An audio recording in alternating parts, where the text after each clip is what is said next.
నవమి నాడు ఎవరైతే అది కూడా మనకి ఉమాసంహితలో చెప్పబడి ఉంది. ఉమాసంహితలో చెప్పబడింది ఏంటంటే దీనికి అసలు అన్నిటికన్నా పెద్ద ఆయన ఎవరయ్యా అంటే మనకి శివుడే. ఎందుచేతంటే మనకి విష్ణు సహస్రంలో కూడా చెప్తాడంటే కేనోపాయేన లగున విష్ణోర్నామ సహస్రకం పఠ్యతైర్ పండితైర్ నిత్యం శ్రోతుమిచ్చామ్యహం ప్రభు.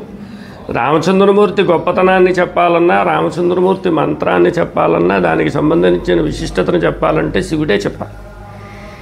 దానికి ఉమాసంహితగా మనం ఆధారంగా చెప్పుకున్నట్టయితే జానకీ కళ్యాణం అంటే సీతా కళ్యాణంలో రామచంద్రమూర్తికి సంబంధించిన అంటే మరి రేపు పొద్దున్న మనకు వచ్చి శ్రీరామనవమి నాడు ఎవరైతే కళ్యాణంలో ఉండి రామచంద్రమూర్తి మంత్రాన్ని జపించి రామచంద్రమూర్తి మంత్రాన్ని స్మరించి రామచంద్రమూర్తికి నాకు సంతానం లేదని చెప్పి రెండు చేతులతో వేడుకొని స్వామిని ఎవరైతే కోరుకుంటారో వారికి ఇక్కడ రామచంద్రమూర్తి ఏంటంటే తలంబరాలు ప్రసాదంగా ఇస్తారు. ఇక్కడ విశిష్టత అది. తలంబరాలు దేనికి అంటే తలంబరాల్లో కూడా చెప్పబడి ఉంది. అదే మన వివాహాల్లో అంటే తలంబరాలు వాళ్ళు వధూవరుడు వేసేసుకుంటాడు. ఎందుకు వేసేసుకుంటాడు అంటే ఇగో నేను ధర్మేచ అర్థేచ కామేచ మోక్షేచ నాతి చరితవ్య అని చెప్పేసి అక్కడ తలంబరాలకు పోసుకుంటే ఇక్కడ రామచంద్రమూర్తి అలా కాదు.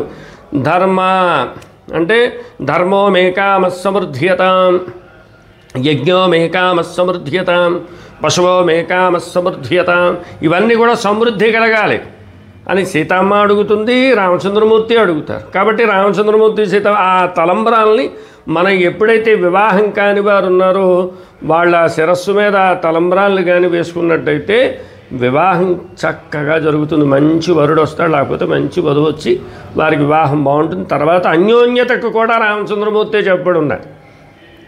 అయితే ఇక్కడ ఏమిటి మనకి మంత్రాల్లో కూడా చెప్తారు. ఫస్ట్ సీతారామాభ్యానం, వీడివి శుభలేఖ రాయాలన్నా శ్రీరామే రాయాలి.